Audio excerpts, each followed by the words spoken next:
Yo, what's up guys? It's Noah here, and in today's video, I'm going to be talking through a couple player props I like on Prizepicks for the NBA slate on Monday, January the 23rd. Hope you guys all had a good weekend. Excited to talk some NBA for today.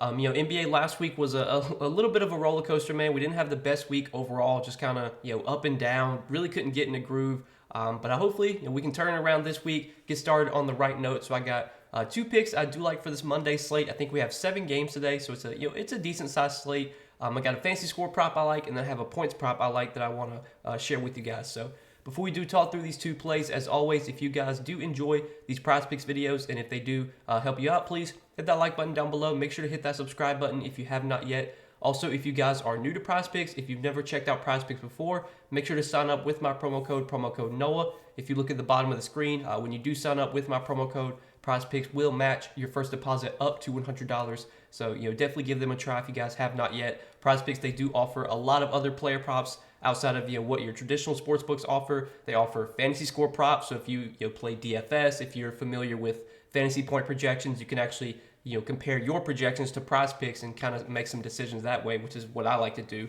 But yeah, definitely give Prizepicks a try. Use that code Noah when you sign up, and again, you will get your first deposit matched up to $100. But talking through the two picks I like for today, we got a fantasy score prop and we got a points prop for today, guys. So for fantasy score, I want to talk about Anthony Edwards, 44.5 fantasy score. Line looks a little high, I'll be honest. It's a pretty big number, but the matchup here is really, really good against Houston, and it's kind of warranted. We saw Anthony Edwards last time these teams played on Saturday, put up a massive game, had 70.2 fantasy points against Houston. The spot's just so good. Houston defensively this season has been one of the worst defensive teams in the league. I'm pretty sure, they have the 3rd worst defensive rating this season. They haven't been playing at as fast of a pace. Houston this season's only been about middle of the pack in pace, but Minnesota plays at a relatively fast pace. They're 6th in pace this season. This game does have a pretty decent total. Right now it's got a 234 total, 5.5 point spread. I think we could see a pretty high scoring game here, and I think we should see a competitive game as well. This game is being played in Houston, so I think that makes it more likely this game stays competitive. 44.5 fantasy score, you look at this number and you think, can Anthony Edwards go over this number? And he's gone over this number in a lot of the games that he's played without Karl-Anthony Towns. Obviously, Karl-Anthony Towns is still out, and Anthony Edwards has seen a big bump in his fantasy point per minute production without Towns on the floor of the season. So he's played, a good sample size. He's played 1,156 minutes without Towns on the floor of the season. He's averaged 1.23 fantasy points per minute without Towns. He leads the team in usage rate to no surprise. We know Anthony Edwards is going to play huge minutes. If this game is competitive, we can expect probably 36, 37, 38 minutes. Last time these teams played, he played 40 minutes. So, there's definitely a chance he plays 38, 40 minutes here if it's a competitive game, which, again, I think it should be. The matchup is incredible. He's getting a usage bump right now without Karl-Anthony Towns. And I also want to mention that Rudy Gobert is questionable as well. And I actually looked at the numbers this season with both Towns and Gobert off the floor. And Anthony Edwards' per minute production is really good without Towns and Gobert. So he's played 598 minutes with both of those guys off the floor. He's averaging 1.42 fantasy points per minute. So he sees a 0.2 points per minute bump in per minute production, which is a big, big bump. Usage rate stays about the same, but his fantasy points per minute do see a big bump. I think a lot of that could be due to maybe he gets more rebounds without Gobert. I know his steals and blocks have actually been pretty high without Gobert and Towns. And we saw the first 5 or 6 games that Towns was out, Anthony Edwards was getting 5, 6, 7 steals a game, and obviously that's not sustainable. But last time these teams played on Saturday, he did have 3 blocks and 3 steals. And I do want to mention that so far this season, the Rockets have been the most turnover-prone team in the league. They do lead the league in turnover percentage this season, so it's a spot where I think Anthony Edwards could rack up some steals, could get some blocks. He's been really good at getting those steals and blocks this season. He's averaging almost 2 steals per game. And those are big for fantasy score because with Prizepicks fantasy score system, you get 3 points for every block and steal. He got last game against Houston, he got 18 points alone from blocks and steals. Is that something we can expect to happen again? No, we can't expect to happen again, but it could. There's always a chance that he has another game like that where he gets a bunch of steals and blocks. But like I said, the first few games without Towns, he was getting 6. He had back-to-back games with 6 steals against OKC and against Indiana. So there's always a chance you get those random outlier games where he gets 2, 3 steals, 2, 3 blocks. But I think the scoring should definitely be there. I don't think Houston really has anyone to guard Anthony Edwards here, so I could see another big scoring game from him. If Gobert remains out, I think that definitely helps his rebounding numbers. His assist numbers have been pretty solid as well. It's just his perimeter production has been really good without Towns, and it's even better without Gobert as well. So if Gobert gets ruled out too, feel even better about this prop. But even if Gobert plays, I think the matchup is so good here for Anthony Edwards that he can still go over 44.5 fantasy score. So we'll be taking Anthony Edwards to have more than 44.5 fantasy score as our first play for today. And then a points prop that I like to pair with that.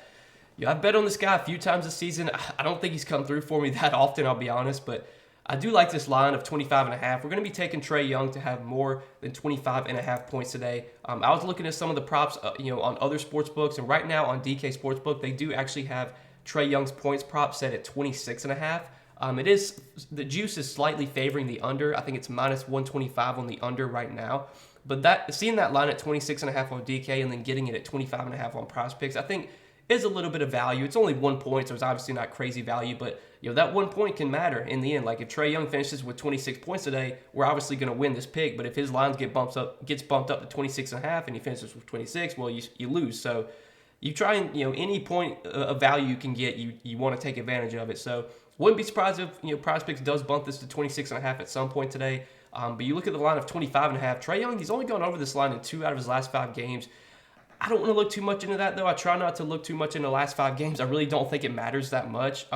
You really want to focus on usage, shot volume, and Trae Young's been getting the usage. He's been getting the shot volume. He's kind of shot poorly the last few games. Like against Charlotte, he shot 9 for 22, was 0 for 4 from 3. Against the Knicks, he did go over this line against the Knicks, but he had kind of a poor shooting game against them as well, 9 for 21 and 1 for 7 from 3. Against Dallas, he only took 11 shots against Dallas. That's obviously not like him. We can usually expect Trae Young to take 15, 20 shots a game. I think this matchup against the Bulls is fine. The Bulls do have some good guard defenders. They have Alex Caruso who can defend pretty well, but Trae Young's going to get the volume, going to get the shot opportunities, and that's what we really care about. And also, this game has a really, really high total. This game has like one of the highest totals on the slate. It's got a 239.5 total with a 1 point spread. Anytime you're getting Trae Young playing in a game with a 240 total, I feel like he's got a pretty good chance to score 26 points in that scenario, more times than not. They have faced the Bulls twice this season. Last time they faced the Bulls, Trae had a really big game, put up 34 points. They faced them earlier as well. He only had 19 points, but he has gone over this line and, let's see, 1, 2, 3, 4, 5, 6, 7 out of his last 9 games against the Bulls, he has gone over this line. Again, I don't look too much into stuff like that, but it's at least good to see that he has had some success in this matchup.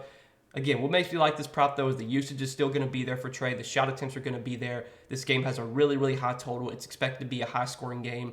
And I do want to mention that when you look at the Bulls, we've talked about how Trae, he's really struggled from 3 lately. 0 for 4 against Charlotte, 1 for 7 against the Knicks. Well, this is a really good matchup for three-pointers, for a guy to make 3-pointers, because if you look at where the Bulls rank this season in terms of giving up the most 3-pointers made, they're giving up the second most 3-pointers made this season, only behind the Rockets. So the Bulls will let you take threes, and Trae Young, as long as he can just start knocking down those threes, I think he's one of these guys that when he starts hitting threes, he's just going to keep taking them.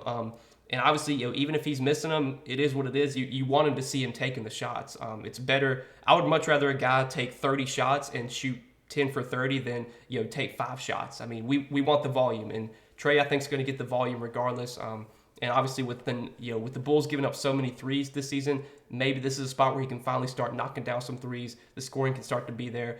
Even though he's only gone over this in 2 out of his last 5 games, I think this is a spot where we could definitely see Trae Young get 26 points. And again, on DK Sportsbook, they have his line at 26.5. It's still at 25.5 on Prizepicks. So we'll definitely take that point of value over on Prizepicks. Another reason you guys should be playing on Prizepicks. They do tend to have slightly softer lines than some of the other sports books do, but that'll be our 2-pick entry for today, guys. These are 2 picks I'm going to be playing for sure. I'm going to have some more picks, though, for today posted over on Patreon. Each play I do provide on Patreon, I give a full write-up for, so if you guys do want more Prizepicks plays from me, as always, you can check out the Patreon, linked down below in the description. But I appreciate you guys watching these Prizepicks videos every day. Thank you all for your support. Hit that like button. You guys do enjoy these videos. Hit that subscribe button if you have not yet.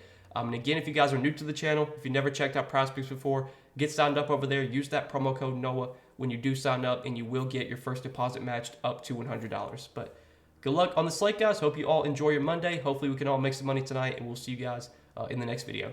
Peace.